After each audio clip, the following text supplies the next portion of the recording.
হাই friends, কি খবৰ? সকলোৱে ভালনে বাৰু? মোৰ বাৰু ভালে। মই আজি অন্য এটা ভিডিঅ'লৈ আপোনালোক সকলোকে স্বাগতম জনাইছোঁ।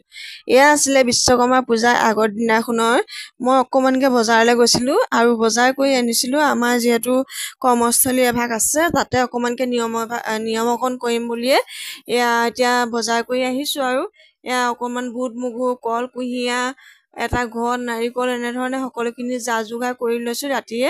আৰু ৰাতিপুৱা যিহেতু সময় সোনকালে যাব লাগিব, কাৰণ দেৱে মানে 8টা বজাৰ ভিতৰতে আহিম বুলিয়ে কৈ পঠিয়াইছে। এতিয়া গৈ লৰালৰিকৈ গৈ পালোঁগৈ চেম্বাৰ, আৰু চেম্বাৰতে গৈ পাই দেও আহিলে। দেৱে নিজৰ কৰ্মখিনি নিজে কৰি আছে। চাই যাওকচোন ভিডিঅ'টো সম্পূৰ্ণ, তেতিয়া ভাল লাগিব চালে, আৰু মোকো আশীৰ্বাদ আৰু মৰম দিব আগুৱাই যোৱা দেই। এতিয়া দেৱে সকলোখিনি কাম কৰি আছে আৰু শেষেই হ'বলৈ হৈছে। তেওঁ এতিয়া বিদায় পৰ্ব আৰু বিদায়ো দিব লাগিব, আৰু তেওঁ বহুত লৰালৰি কৰিছে, মানে সকলোতে দায়িত্ব যিহেতু লৈ থৈছে, সেইকাৰণে তেওঁ সোনকালে কৰি এতিয়া আজৰি হৈ গ'লগৈ আৰু মোকে সকলোখিনি গতাই থৈ গ'ল।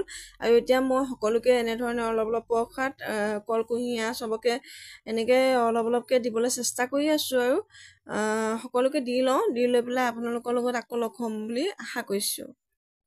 একেবাৰে শেষত মানুহজনৰ আৰু মোৰ ফটোকপি লগাই দিছোঁ। চাই কেনেকুৱা পালে কমেণ্টত ক'ব।